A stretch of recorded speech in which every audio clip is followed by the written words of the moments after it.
ನಮಸ್ತೆ ವೀಕ್ಷಕರೇ, ಓಂ ಶ್ರೀ ಯೂಟ್ಯೂಬ್ ಚಾನಲ್ಗೆ ಸ್ವಾಗತ. ನಮ್ಮ ಚಾನಲಲ್ಲಿ ಅಂಗನವಾಡಿ ಮಕ್ಕಳ ಆ್ಯಕ್ಟಿವಿಟೀಸ್ಗಳನ್ನು ಅಪ್ಲೋಡ್ ಮಾಡಲಾಗಿದೆ. ದಯವಿಟ್ಟು ನಮ್ಮ ಚಾನಲನ್ನು ಸಬ್ಸ್ಕ್ರೈಬ್ ಮಾಡಿ, ಹಾಗೆ ಎನ್ಕರೇಜ್ ಮಾಡಿ. ಮಕ್ಕಳ ಸರ್ವಾಂಗೀಣ ಅಭಿವೃದ್ಧಿಗೋಸ್ಕರ ಮಾಡಿರ್ತಕ್ಕಂಥ ಚಟುವಟಿಕೆಗಳು ಇವು. ಎಲ್ಲ ಚಟುವಟಿಕೆಗಳಲ್ಲೂ ಮಕ್ಕಳು ಆಸಕ್ತಿಯಿಂದ ಭಾಗವಹಿಸಿದ್ದಾರೆ, ತುಂಬ ಖುಷಿಯಿಂದ ಆಟ ಆಡಿದ್ದಾರೆ. ಹಾಗಾಗಿ ನಮ್ಮ ಚಾನಲನ್ನು ಸಬ್ಸ್ಕ್ರೈಬ್ ಮಾಡಿ ಪ್ಲೀಸ್.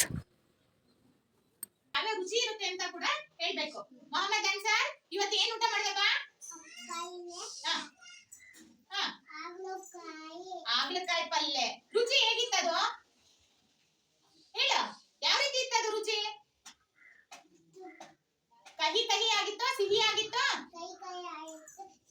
ಕಹಿ ಆಗಿತ್ತು. ನೀನೇನು ಊಟ ಮಾಡ್ದಪ್ಪ? ನುಗ್ಗೆಕಾಯಿ ಸಾಂಬಾರ್ ಯಾವ ರೀತಿ ಇತ್ತು ರುಚಿ? ಉಪ್ಪು, ಖಾರ, ಮತ್ತೆ ಹುಳಿ ಎಲ್ಲ ಹದವಾಗಿ ಹಾಕಿದ್ರಾ? ನೆಕ್ಸ್ಟ್ ರತನ್, ನೀನೇನು ಊಟ ಮಾಡ್ದೆ? ಪಾಯಸ ಹೇಗಿತ್ತು ರುಚಿ?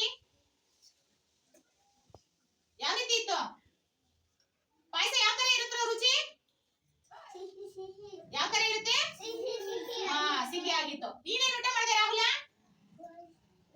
ಕೋಳಿ ಸಾರು. ಕೋಳಿ ಸಾರು ಯಾವ ರೀತಿ ಇತ್ತು ರುಚಿ? ಉಪ್ಪು, ಖಾರ, ಹುಳಿ, ಮಸಾಲೆ ಎಲ್ಲ ಇತ್ತಲ್ವಾ? ನೆಕ್ಸ್ಟ್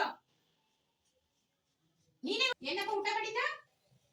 ಜೋರಾಗಿ ಅನ್ನ ಸಾಂಬಾರ್. ರುಚಿ ಹೇಗಿತ್ತು ಅಮ್ಮ? ಉಪ್ಪು ಖಾರ ಎಲ್ಲ ಹಾಕಿತಾ?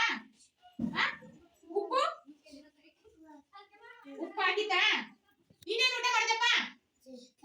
ಚಿತ್ರಾನ್ನ. ರುಚಿ ಯಾವ ರೀತಿ ಇತ್ತು? ಜೋರಾಗಿ ಹೇಳು.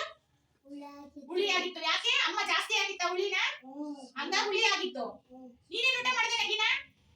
ನೀನೇನು ಊಟ ಮಾಡಿದೆ ಹೇಳು, ಜೋರಾಗಿ ಹೇಳು, ಜೋರಾಗಿ ಹೇಳು. ಅನ್ನ ಸಾಂಬಾರ್. ರುಚಿ ಯಾವ ರೀತಿ ಇತ್ತು? ಉಪ್ಪು, ಖಾರ, ಹುಳಿ ಅಲ್ವಾ? ಹುಣಸೆ ಹಣ್ಣು ತಿಂದಿದ್ದೀರಾ? ಹುಣಸೆ ಹಣ್ಣು ಯಾವ ರೀತಿ ಇರುತ್ತೆ ರುಚಿ? ಹೆಂಗಿರುತ್ತೆ ಹುಣಸೆ ಹಣ್ಣು ರುಚಿ?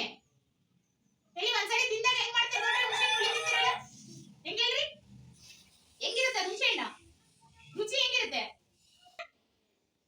ಹುಳಿ ಆಗಿರುತ್ತೆ. ಮೆಣಸಿನಕಾಯಿ ತಿಂದಿದ್ದೀರಾ? ಮೆಣಸಿನಕಾಯಿ ಕಡ್ದಿದ್ದೀರಾ? ಅದ ಹೆಂಗಿರುತ್ತೆ ರುಚಿ? ಹೆಂಗಿರುತ್ತೆ? ಹಾಗಾದ್ರೆ ಈ ವಾರದ ವಿಷಯದಲ್ಲಿ ನಾವು ರುಚಿಗಳ ಬಗ್ಗೆ ತಿಳ್ಕೊಳ್ಳೋಣ. ಯಾವ್ದ್ರ ಬಗ್ಗೆ? ಟೇಸ್ಟ್. ಹೇಳ್ರಿ. ರುಚಿಯನ್ನ ಕಂಡುಹಿಡಿತಕ್ಕಂಥದ್ದು ಯಾವುದು ನಮ್ಮ ಅಂಗದಲ್ಲಿ? ಯಾವುದು? ನಾಲಿಗೆಯಿಂದ ನಾವು ರುಚಿಯನ್ನ ಕಂಡುಹಿಡಿತೀವಿ. ರುಚಿಗಳಲ್ಲಿ ಉಪ್ಪು,